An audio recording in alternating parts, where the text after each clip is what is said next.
right, let's move it on. Why really has Zionism put so much effort into causing the truth of history to be suppressed and marginalizing and even destroying reputations and careers of those like you and me, for example, who seek to bring the truth to the public and have it debated? Why really do they put so much effort? Because I think they do dread the truth.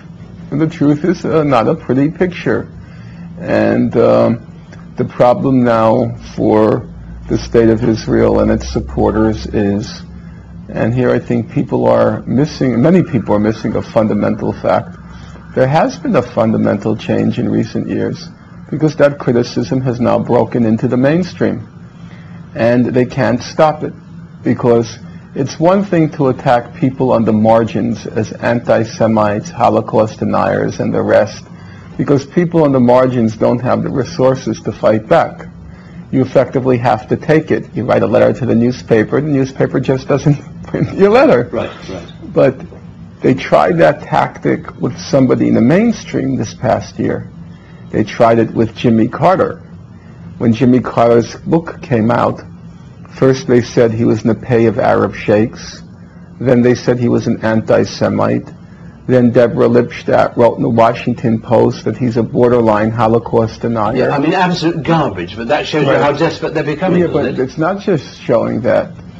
The crucial point is it didn't stick because Carter has the resources and reputation to fight back.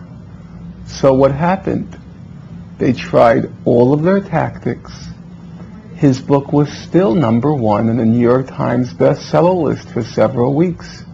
His book sold hardback 300,000 copies. And what was the nightmare scenario for them? Jimmy Carter says, I want to go speak at Brandeis University. This is the largest secular Jewish university in the U.S. He goes there. 2,000 students assemble, overwhelmingly Jewish. It's Brandeis. He gets 4 standing ovations. Alan Dershowitz comes up to reply. The reports are 2/3 of the audience walked out before he began. That is almost the biggest defeat for Zionism. Oh yeah, in my opinion, I'm right now writing a book I'm not trying to plug it because it won't come out for a long time, but it's called Farewell to Israel, the Coming Breakup of American Zionism, because it's very obvious. Yeah, you're talking about the de-Zionization of Palestine. No, I think that American Jews are drifting away from Israel. Well, what I was going to put to you is almost that. I was going to say, is there a case for saying that what really terrifies Zionism is that if the truth of history, as opposed to their narrative, becomes known, the Jews of America and the world will be the first to demand. I think it's two elements. The Zionist state be called to account. I think there are 2 elements. One element is a lot of people don't know the facts, and the facts are now becoming impossible to ignore because they've entered the mainstream. It used to be you're of roughly my age cohort, so you'll remember in the 70s and 80s, Amnesty International would never condemn Israel for torture. It put out a book in the 1980s, Torture in the 80s. It didn't condemn Israel for torture. It wouldn't use that word. Now Amnesty says, and I'm quoting them, Israel was routinely torturing Palestinian detainees from 1967. It didn't say it back then. But now that kind of criticism, you find it in Amnesty, you find it in Human Rights Watch, you find it in all the Israeli human rights publications. But not yet in the mainstream Western media. Well, it's not yet in the media, but it is in respected places. The media is having more trouble not quoting those authorities. So during the July 2006 Israeli destruction of Iraq, they had to quote Human Rights Watch saying Israel was committing war crimes. They were having problems ignoring the human rights organizations because these are absolutely mainstream, respectable organizations. And so American Jews, for 2 reasons. One, more of the truth is coming out in credible organizations. mainstream organizations, but two, forget the truth. It's becoming an embarrassment, Israel. Even if they were willing to swallow the facts, there's also your image. Israel is now a crazy state. I have a view that the Jews of the world, and the Jews of America in particular, hold the key to peace for this reason.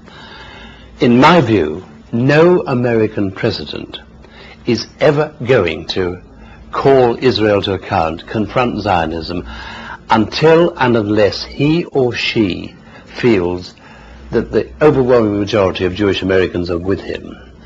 Now, you've just been saying, and I agree with you wholeheartedly, that the truth is beginning to come out. Does this mean we are moving to a situation where an American president could be freed up to be serious about peace? I think it'll open the debate, and there are many more opportunities for debate now than ever before to have a rational public discussion.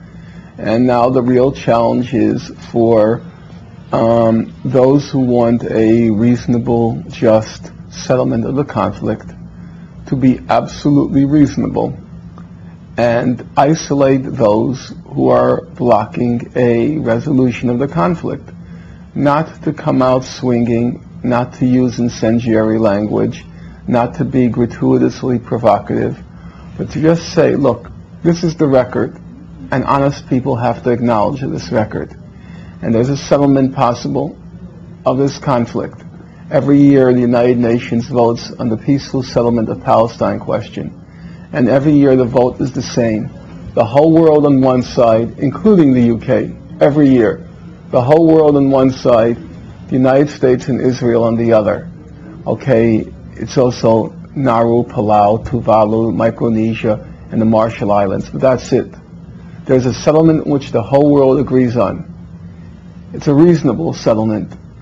It's the June 67 borders and some what they call just settlement of the refugee question. Let's settle it. Let's be reasonable. Perhaps the most intriguing of all of Finkelstein's observations was his reference to Hezbollah and Israel. Hezbollah, he said, is more and more resembling the original Zionists, very disciplined, intelligent, organized and focused. And Israel, he said, is more and more resembling the corrupt Arab regimes. Israel, he added, is a very corrupt and debased place. Now, as you heard, Norman Finkelstein places hope for the future in that, and I think I do too. That's all for this week. From this heart to yours, good night.